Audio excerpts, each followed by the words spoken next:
Geek Tank Radio on 98.1 The Max.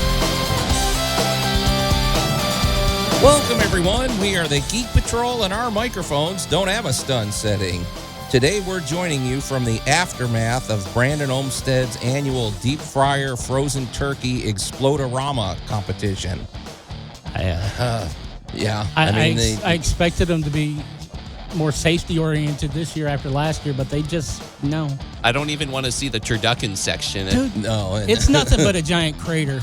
Alan's been pulling scraps out of there all week. Well, he pulled a fast one. He threw his frozen ostrich into the grease, that's what a trebuchet is for. That's what they're for. The atomic bomb of Thanksgiving. So, anyway, welcome to Geek But Tank Joe Radio, doesn't everybody. understand is I really do like ostrich. Yeah, So.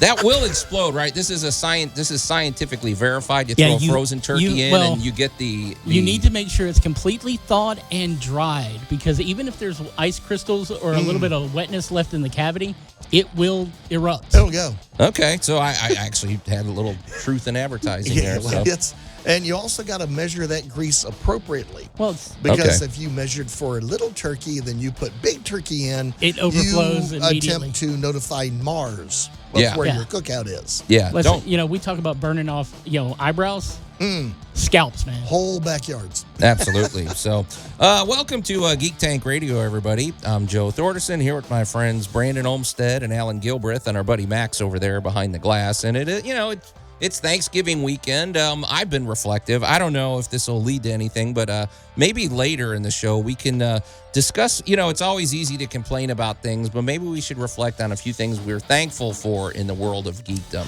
Several things come to mind for me.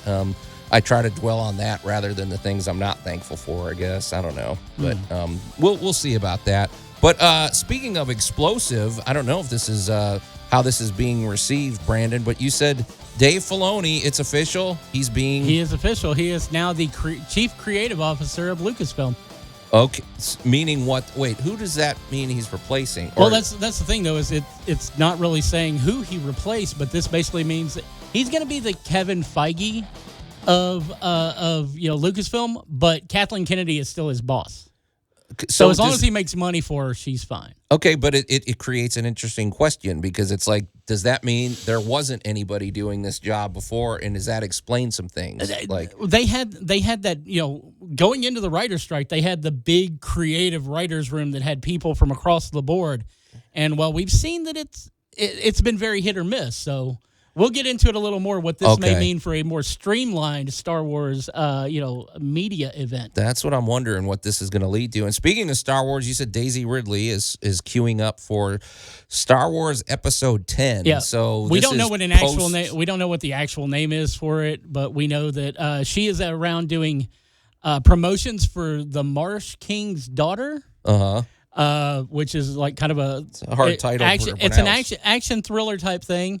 She gets to run around the marsh with a shotgun. So Well, it's very different for her. I think she's making a good move. She's trying to do the art house kind of movies. Yeah. Like, that's a smart move if you want to stay relevant as an actor. But, go from the big budget to these little small movies like that. But she did kind of allude to the idea that the next film she'll be working on is Star Wars. And I'll say this, my problems with the with the sequels had nothing to do with her. I think she's great. She's a cool actress. So honestly, I'm going to go ahead and I'm going to blame J.J. Abrams across the board. Yeah, let's just throw him under the bus. So we'll talk about that. Hey, Max, you and I seem to be the only ones that care about this. Later in the show, I hope we'll have time to talk about the Attack on Titan finale, which 12. I think this is 12 or 13 years in the making. This is 14 years. They sure took their time getting this 14 done. years to get, what is it, 4 big graphic novels put to film? Well, it's a lot of story. In my opinion, well, we'll get to that. So there's a lot of things to get to, but it's a giant fever dream. Brandon, I will admit, I wasn't eager to talk about this, but you brought something up off the air, and it's just about politics once again seem to be creeping into Hollywood and ruining things for everybody. Is that right? Yeah, we've got a political kerfluffle, and we're going to stay away from what is causing the backlash. We're not going to talk about the war. We're not going to talk about who's on what side or anything like that. But we are going to talk a little bit about how it's affecting Hollywood. And one of the franchises that's near and dear to my heart is the Scream franchise. I've always loved meta horror. And yeah, Is Scream a comedy that's supposed to be horror? Because I've never watched it, but it looks kind of it's funny. It's a horror that has enough real world, mentality that you get the joke. Okay, so it is because I mean, horror and comedy are not that far apart, right? No, no. In fact, they're both all about presentation and timing. Yeah, it really is. Okay, Well, seriously, they really are.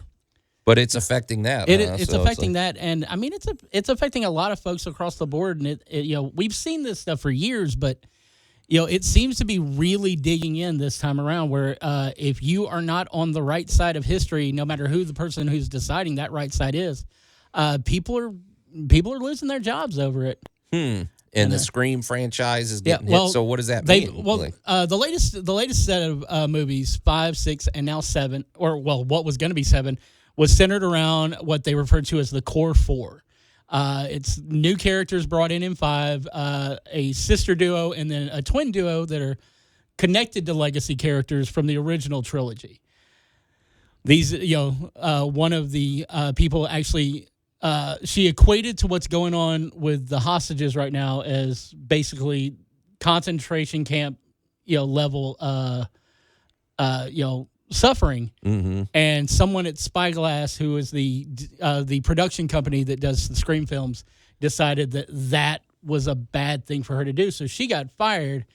That's Melissa Barrera, who played Sam Carpenter, who is the lead of this trilogy. And then word came directly afterwards that Jenna Ortega had asked out of her contract.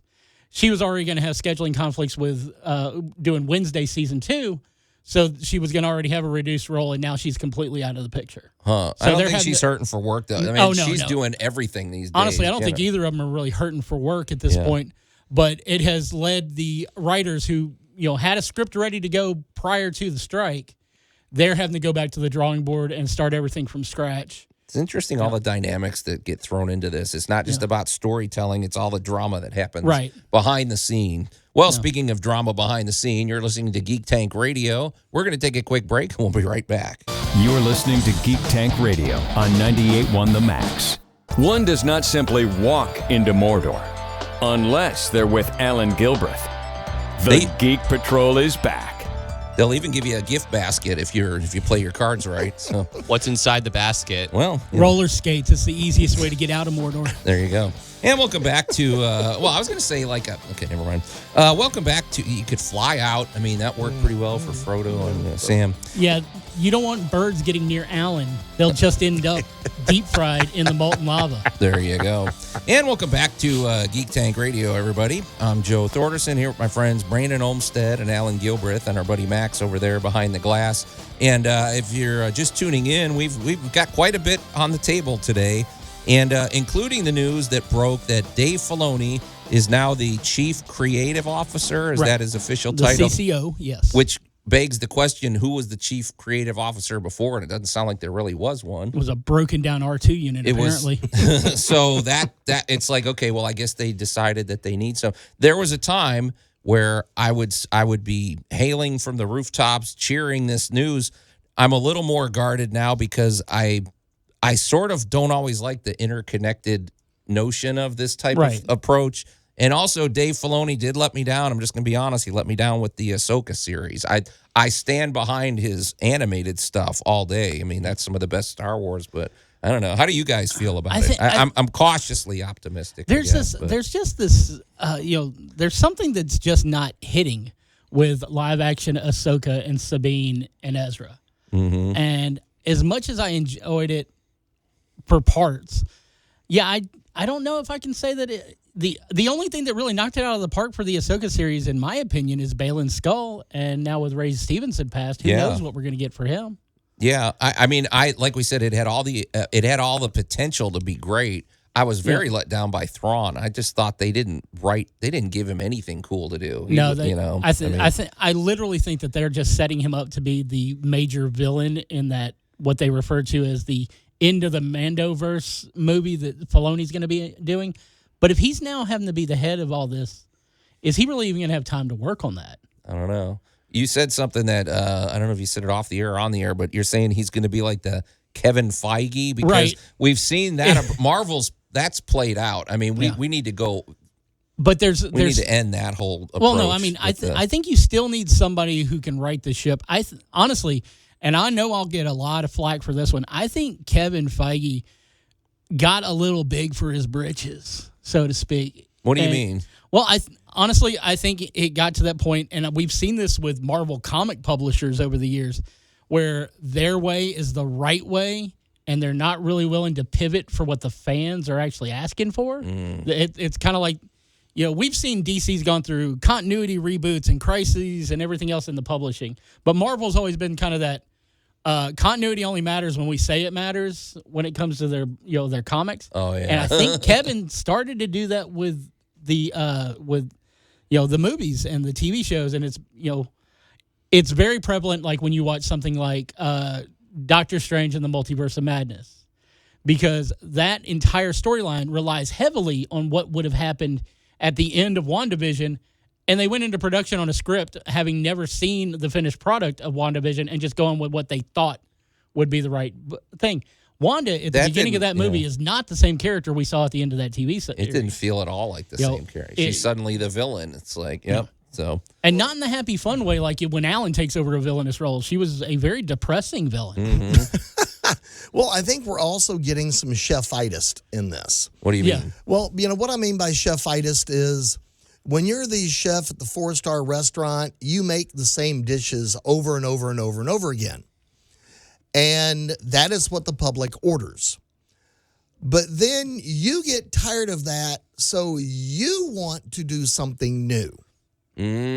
But you can't do something new because they keep asking for it, and therefore something starts to happen in the process of making the thing you always make. It starts to get bland, even to your customers who've loved it for years. So you're making me think. Go ahead. Yeah. Well, and it's the continue. That's what we like to do. Yeah, it's the old joke of I can't miss you if you won't go away. Yeah. So Okay. here's what we're doing. We're taking the intensity of a movie. Yeah. Movies are shockingly short. Movies can only tell so much of a story. You only got so long. Even when you go like Excalibur on somebody and make a 4-hour movie, you still only got so long. Well, it's like The Lord of the Rings is a perfect example. You've got 3-hour extended cuts on every one of those movies, 3-hour plus, and they still only really scratch the surface of the books. Right. You got 9 hours. You have 9 hours of material at this point in the game. We've all seen them. We got 9 hours of material, and we still left out half the books. Yeah. Right. Okay. So now what we're doing is we're taking the thing that began with movies. We'll pick on just Star Wars. Right. Star Wars is a short little script. It is cowboys in space. It is a space opera. Okay, great. It is fabulous for what it was. Cowboys and samurais, which is awesome. Yes. Samurai, yep. Well, you got the whole, you got this whole cool little Western meets, samurai gig going on in space, and a giant thing that looks like a Pekingese that, tears people's arms off. And we all love Chewie. You have chemistry because you have this tiny little intense bite. Now we're trying to take that same sandwich and we're trying to spread it over all of this material. And we've seen it really bad with the last few seasons of things like season 3 of The Mandalorian, The Book of Boba Fett, Ahsoka, Obi-Wan.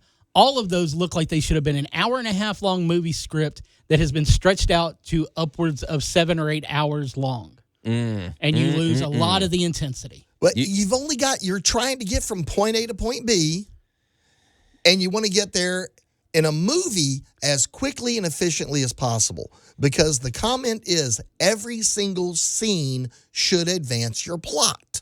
Yeah. And we have a whole lot of exposition and we have a whole lot of posturing and all of that, but we're not necessarily getting down to the meat and taters of the story and getting it done. And I can't escape and then they rush the last episode and try and squeeze everything in at the last minute. Yeah. And you miss the intensity of what would have been.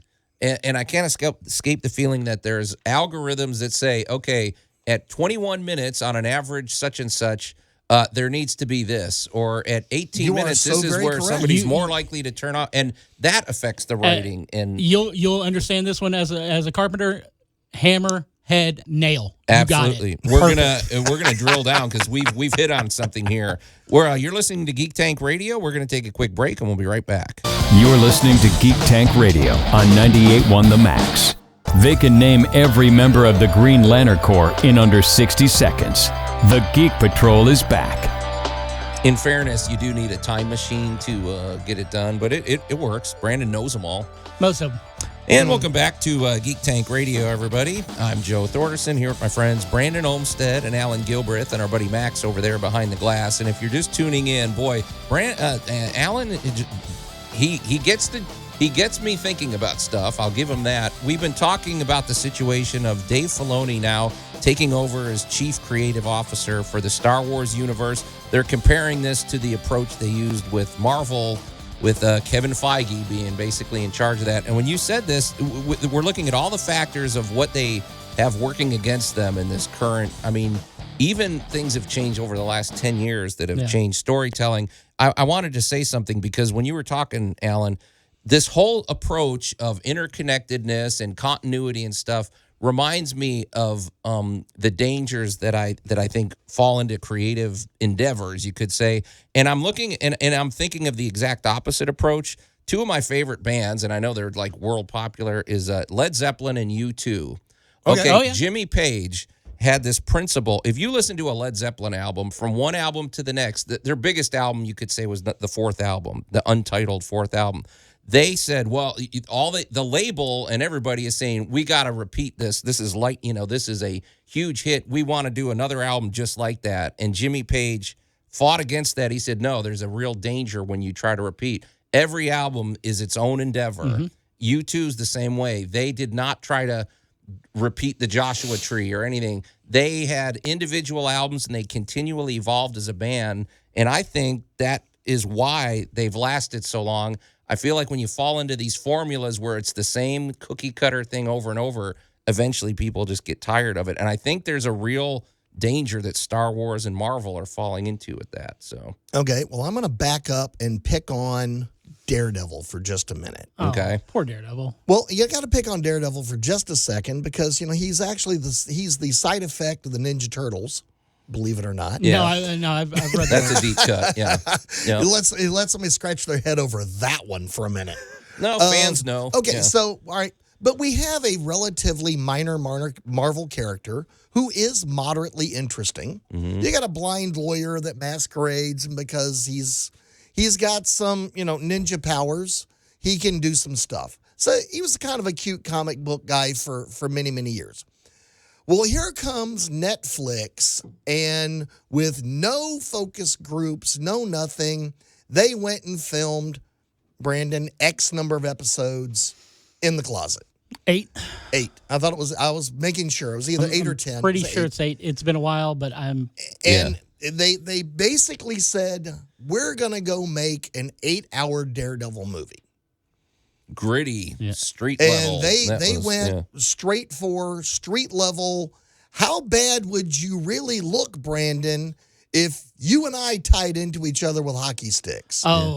We'd be Neither okay. one of us would be. We would not be pretty. Would be spring fresh. We're the not next pretty. day. We're not pretty as it is. That's why we're on the radio. But But honestly, let's think about this. It was about the creative endeavor. It wasn't about algorithms. It wasn't about any of that. And it was great. With Daredevil, it was an experiment because we hadn't done this with a superhero before. We hadn't gone hard R. We hadn't gone multiple episodes, basically just 8-hour movie. Yeah. And we had not seen what Vincent D'Onofrio could do with a character like that. We've seen him do a lot of stuff. Yeah. From everything from Full Metal Jacket to The Cell to Special Victims Unit or not, Criminal Intent.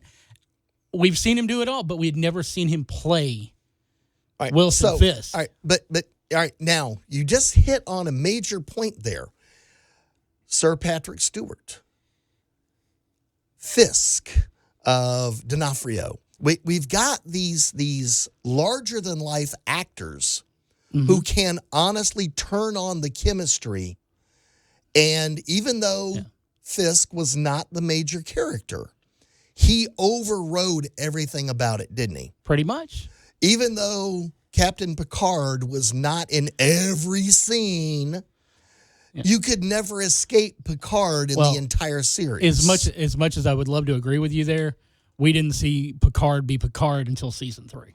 That's true. Yeah. But we saw angry old man through seasons 1 and 2. What I'm hearing though is it's about the art. It's not necessarily about this is the franchise we're trying to launch, or this is the products we're trying to sell, or this is the algorithms we have to please. It's about art. Ahsoka was not about Ahsoka. Ahsoka it wasn't was about the art. filling in all of these gaps, all of this spackle we had to start slinging to get ready to fit into all these other scenes.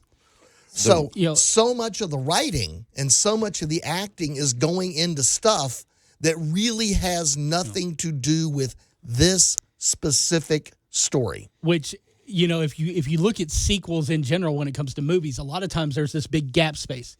You don't know what's happened in the last 5 years between the end of part 1 and the beginning of part 2. Nowadays, we're going to sandwich in 4 friggin' series between Marvel movies. Yeah. Sony's doing something different with the Ghostbusters. We had Ghostbusters Afterlife. There's a couple year gap between it and the new one, Frozen Kingdom. They're letting you know what happened between those two in a comic book form. But if you don't read that comic, it's not going to hurt you when you get into the Frozen Kingdom, because you could have literally just jumped out of Afterlife. But now they want you to have everything, and they want to make sure that you see it, because they don't trust you to read it. Right. They don't trust you to be able to come up with it on your own by just drawing conclusions. They want to force feed it. And, hopefully Dave Filoni will be able to pull that back and streamline it. I think Les is I going, hope so. As opposed to what Dave, Kevin Feige has done, where he's just shoveled it at you like you're a mushroom and he's throwing manure at you. And from a business standpoint, it makes sense. Just give us less content, but just put more effort into Dave, it. if you're listening, we are willing to be bought off. However, I want to fit that in quick. I can totally spend mouse money. Yeah, I can spend mouse money. It's all right. However, I believe Joe just did it perfectly. Yeah. Less is going to be more. Let us miss you a little bit. Yeah. You don't have to have a product on air. Quit listening to the marketing department. Yeah. You do not have to have a product on air every minute of every day. The marketing department can look at your stuff and figure out what needs to be a plushie and what needs to be a pop. Other than that, tell them to stay out of the art. Boom. Drop the mic right there. You're listening to Geek Tank Radio. We'll be right back. You're listening to Geek Tank Radio on 98.1 The Max. We'll see who's laughing once the Velociraptor eggs hatch. The Geek Patrol is back. Yeah, hatch. As if Alan's going to let that happen. They're never going to make it to market. He's going to fry them before they're done. Alan's an omelet addict, and he's not passing up an opportunity. Man, I got to say his Veloci omelets. There you go. It's awesome. And welcome back to Geek Tank Radio, everybody. I'm Joe Thorderson here with my friends Brandon Olmstead and Alan Gilbreth and our buddy Max over there behind the glass. And boy, did we get triggered by this. Triggered in new directions. Not triggered, just thoughts. The thoughts have been percolating here. Right. We were talking about Dave Filoni being named as the new Star Wars creative executive officer. And I guess, that makes sense, but it's interesting that they didn't have a role like that. But I don't know. At this point, hopefully it just means almost throttling back is what I'm thinking. And my thought was, too, the Star Wars universe is so big and so well established. Where is it written that we have to have a whole chain of why do we have to have a miniseries about such and such? Why can't we just have a story like we had with Rogue One? They do the story, it's over, and move on. Well, I think that's one of the things that, with Iger back in charge of Disney, that's one of the things he's trying to pull back on, is because he said that they're going to be putting out less Marvel television and less Star Wars television, and they're going to go back to focusing more towards the theatrical stuff, which you're absolutely right, especially, given the fact that we've had plenty of reports where people who were in charge of the shows aren't really communicating with people who are working with the movies, and then they want everything to be connected. You can't do that unless you have someone out there who's going, all right, this is our plot line going all the way forward. I think it limits you too. Yeah. I mean, I do like some things with DC. I love how the Batman and Joker movie are completely disconnected from everything else. I think it gives you more creative freedom. Yeah. Well, having written in a shared world, right? The worst thing in the world as a writer is sitting down with the manual of what you can and can't do, or what you have to do in an episode. Right. It's kind of like, well, we have a running joke through all of our books, and the running joke is this. And you look at that and go, why? Why would you do this? Well, now I got to waste screen time, writing time, and talent time to get your running gag into you're going to make me put it in here. Yeah. So I'm going to shoot And the it audience in. is ready for it too, so who And cares? you You're not know, gonna the audience surprise them. goes, and there it is. There it is. Ba-dum-bump. All right, can we move on? Right. We got that. So interconnectivity is fabulous to a point. If you want to bring up and mention that your great granddaddy was in the war with so and so, great. Thank you for the reference. Make it pay off later because you're the only one that can hold something. Yeah. Or it's something your grandma left you that, oh, by the way, this weird thing, I always wondered what it was. Oh, it's the head of a key. Got it. Let's move on. We all know how fantasy adventures work. Well, I guess we'll see how this plays out. So, but I am excited because I think they need at least one gatekeeper to kind of tighten the ship up a little bit. Maybe it's time for a good fluff and fold. Time for a good clean. Let's get a nice clear direction where we want to go with this universe. Yeah, I'm just gonna say I don't need a Mandalorian season 4. No, I don't want to see Din again until that movie comes out. I almost don't want an Andor season 2 only because the first one was perfect for me, and I'm afraid they're going to let me down. Well, but, They will. I want that like- season 2 because the writing on it was completely done before they filmed season 1. Okay, good, so- because that's the one I don't want to be tainted because that one was a masterpiece. But hey, with that in mind, now, so we also simultaneously got the announcement that Daisy Ridley's working on episode 10. Right. Is this true? I mean, how we hear Oh, this no, off no, and we on. know- I don't know why they need an episode 10. we know Seems like because wrapped it they're, up, but- they're pulling away from. Well, it's Not if you want to start. It's a continuing saga. It'll always be a continuing saga. They're just referring to it as episode 10 because it is the main timeline. It's 15 years after Rise of Skywalker. She is starting up her little Jedi Academy because she's passing on the teachings, and she may not even be that major a role in it. You know, she's been told the plot for the one. She doesn't know if there's more than that, if that's going to be a one and done. But she says it wasn't what she expected when they originally approached her about it. I got a question. You'd be more well versed in this. To my mind, the advantage here is this is a blank slate, right? Is this period in Star Wars history? Is there any books about it, or is it pretty? Okay, so if they do it right, they could maybe win back a lot of people and a lot of fans if you stepped let it away. If you let it be about the universe and the art, and not about I need to hit this many plot points before the end of the film, then yes. Or, I hate to say And it, that's- bring in this many legacy characters. I think that the where they failed was using the legacy characters in the wrong way in the sequel. I mean, this is supposed to be about the future, so we're not going to see Luke Skywalker and everybody. But if it's done well, and Daisy Ridley's not the problem. She's a good actress. They set up a thing in Rise of Skywalker where Lando is talking about how his child was taken from him.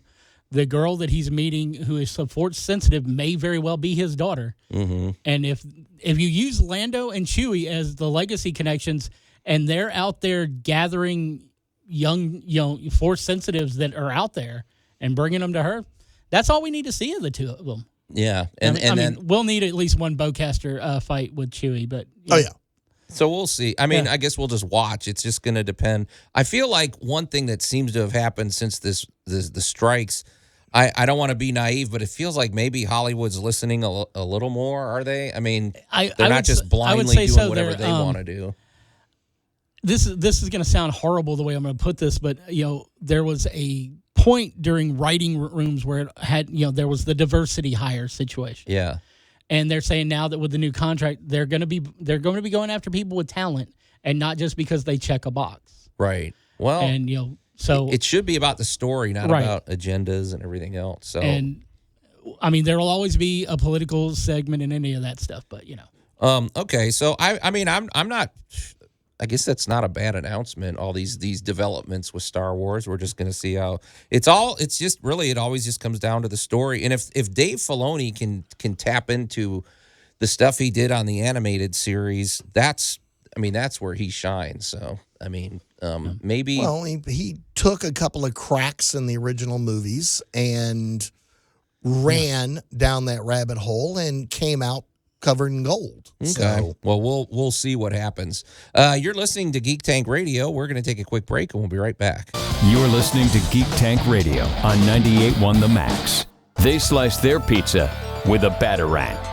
The Geek Patrol is back.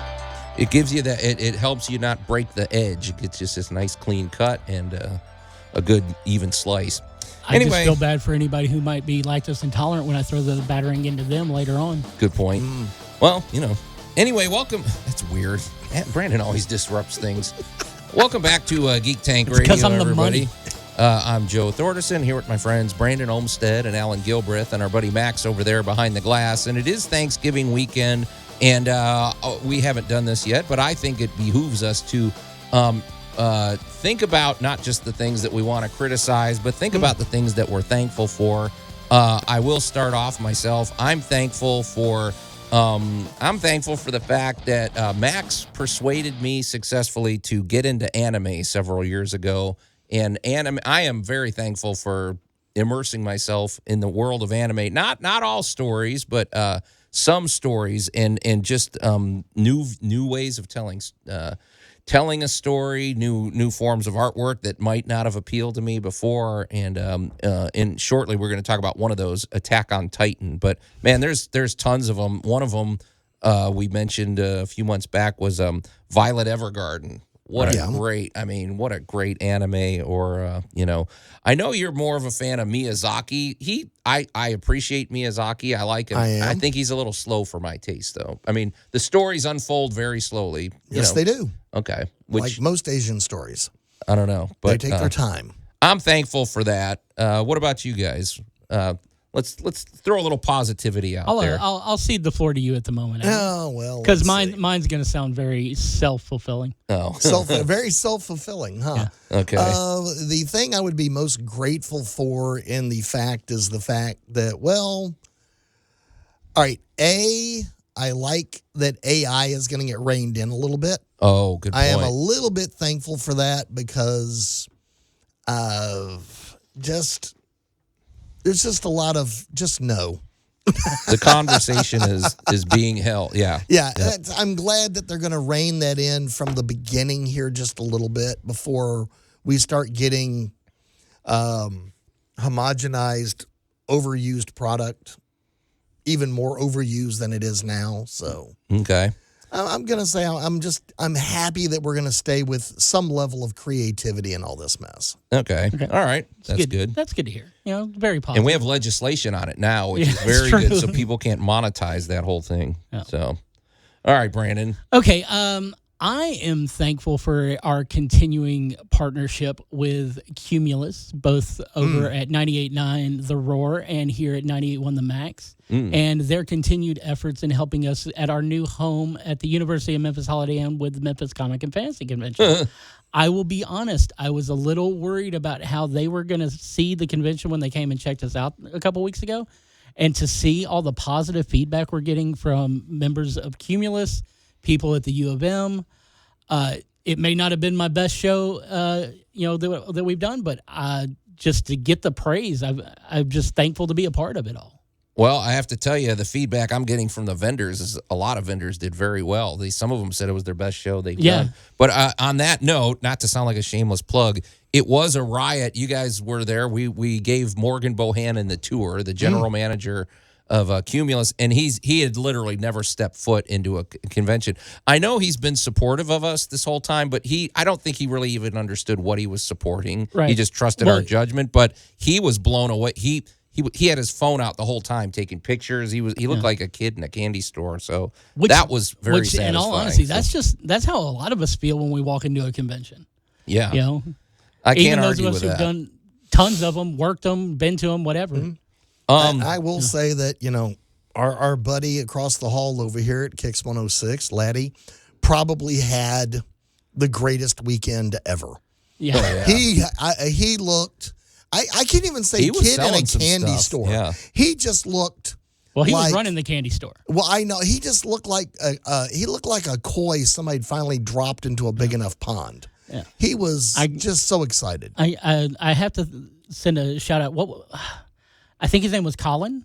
One of our volunteers. Colin was great. Him and his wife. Colin and Rachel did him and his such a good girlfriend, job. Rachel, yep. But Colin came and sat at Laddie's table for him, so Laddie could take part or go check out the costume contest. He'd never seen anything like that before, and he talked about it the rest of the night. It was really interesting to see. Well, as long as we're shouting out too, Jessie Gaston. She packed that room. It was standing room only for the cosplay contest, which was very satisfying. You have because no in the idea past, how grateful I am for her. Yeah, the cosplay contest was sort of a running joke for back in our past. Now we've got it like a well-oiled machine. Yeah, none of us wanted to do it, so we always threw it in Alan's lap. Everybody loves the new venue, though. I will say going forward, I am thankful for the direction of the Memphis Comic and Fantasy Convention. It doesn't look like we're going anywhere. We're going to be digging in, and it's a much bigger, better venue, and the future's looking good. The staff was ecstatic. I've already started the programming schedule for next year. Yeah, which that's something. If you're a week after the convention and you're already thinking about next year, that's always a good sign. So, well, I don't want to bring anything new up, but I'm going to tease something. Okay. You were talking about AI, Alan. You always get me thinking about stuff. I think maybe next week we'll roundtable this off the air.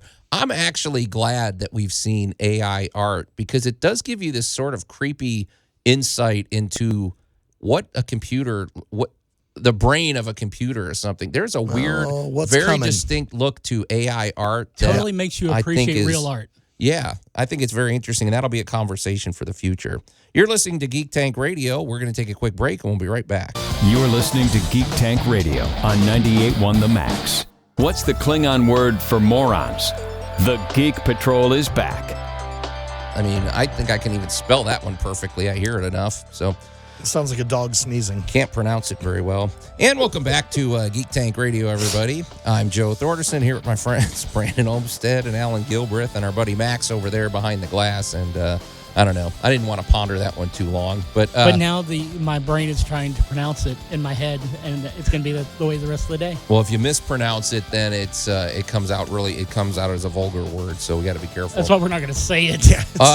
Hey, you guys. So now I know Max and I are the main one. Well, Alan, you were following Attack on Titan, but let's face it, this is drawn out for 12. We've had season. This is literally, it's only the fourth season, right, Max? Fourth season, but it's had a lot of extensions, so to say. And it first aired in 2013. It's taken us 10 years to get here. Yeah. So it's like, now the manga came out a few years before that. It is a facet. We're not going to give spoilers, Max, because it's well worth watching. The only critique I would say is in the later parts of season 3, it got a little complicated and a little convoluted.